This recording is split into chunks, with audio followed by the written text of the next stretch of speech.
তিনটি বিষয়ের উপর কথা বলবো।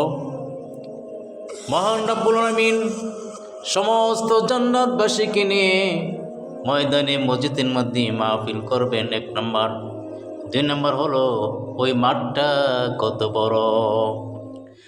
3 নম্বর হলো জিবরাইল 600 পাকা পরীক্ষা চালালেন। একদিন জিবরাইল একটি মেপ নিয়ে আল্লাহর নবীর দরবারে উপস্থিত হলেন। আল্লাহ নবী প্রশ্ন করলেন, জিবরাইল কি নিয়ে আসছ? বললেন মেপ। কেন নিয়ে আসলাম? বললেন মহান রব্বুল আলামিন ময়দানে মসজিদের মাধ্যমে জান্নাতবাসীদেরকে নিয়ে মাহফিল করবেন।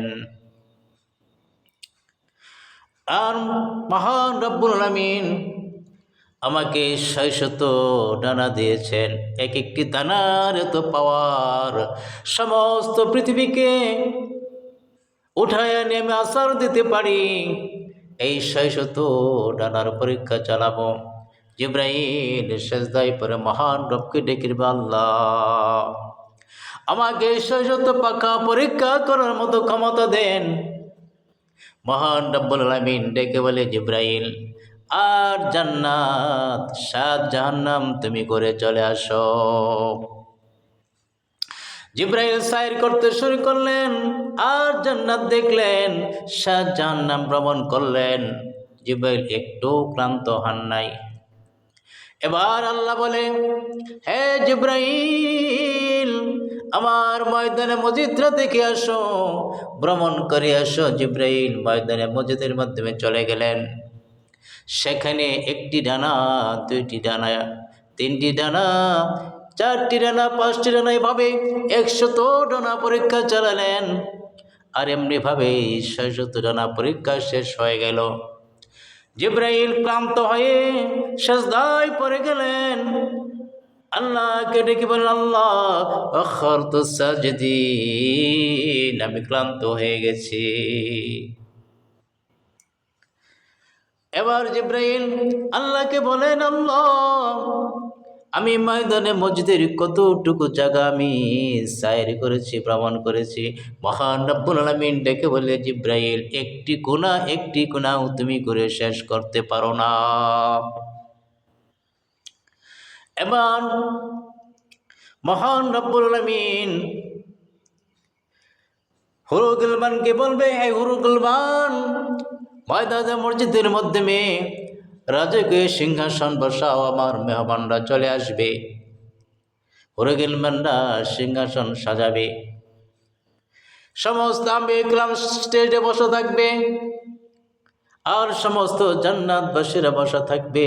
3টে চেয়ার আসন খালি থাকবে। জান্নাতবাসীরা বলা বলি শুরু করবে, এই 3টে আসন কেন খালি? এই মুহূর্তের সময় ঘোষণা হবে। বিশেষ অতিথি দাউদ আলাইহিস সালাম সেই আসন গ্রহণ করবেন। এখন বলবে প্রধান অতিথি আসনটা জানি কে গ্রহণ করে। এমন সময় আমার আপনার নবী জনাবে মুহাম্মদুর রাসূলুল্লাহ সাল্লাল্লাহু আলাইহি সাল্লাম প্রধান অতিথি হিসেবে আসন গ্রহণ করবেন। তারপর মহান রব্বুল আলামিন 3 নম্বর আসনে নিজে এসে আল্লাহ সভাপতি গ্রহণ করবেন। এরপর মহান রব্বুল আলামিন বলবে, হে মিকাইল তুমি সঙ্গীত পরিবেশন করো, গজল পরিবেশন করবে। এমন সময় মহান রব্বুল আলামিন বলে, হে ফেরেশতারা আমার মেহমানরা বসে আসে দেখতে মানানসই নয়, সারাবান তোরার গ্লাসটা লাগায় দাও। এমন সময় সারাবান তোহরা পান করতে থাকবে, তালে তালে মিকাইল সঙ্গীত পরিবেশন করবে।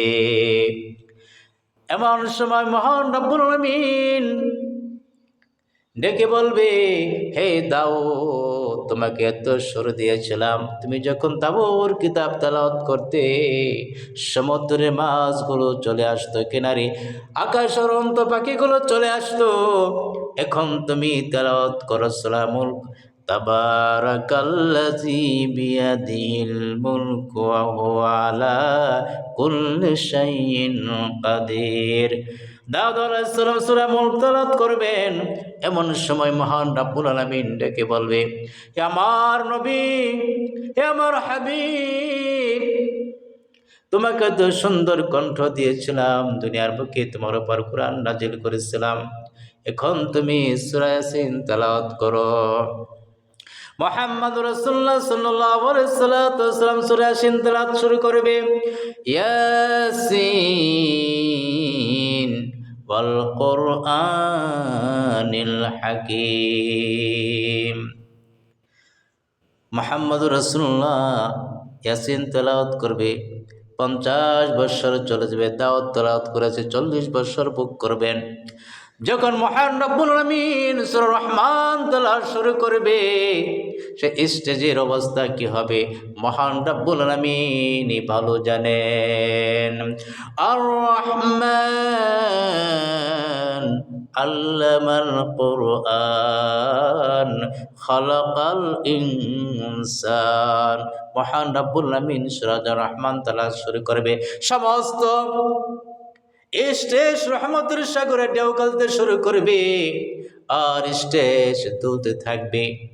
মহান রব্বুল আলামিন বান্দাদেরকে ডেকে বলবে, বান্দা আর কি চাও আমার কাছে, নিয়ামত চাও। বান্দা বহুরুগল মান জাত নিয়ামত আয়ে তো সবচেয়ে বেহতরিন মাওলায়ে দিদারে তো। আল্লাহ তুমি যত নিয়ামত দিয়েছো সবচেয়ে বড় নিয়ামত হলো তোমার দিদার। বলেন সুবহানাল্লাহ।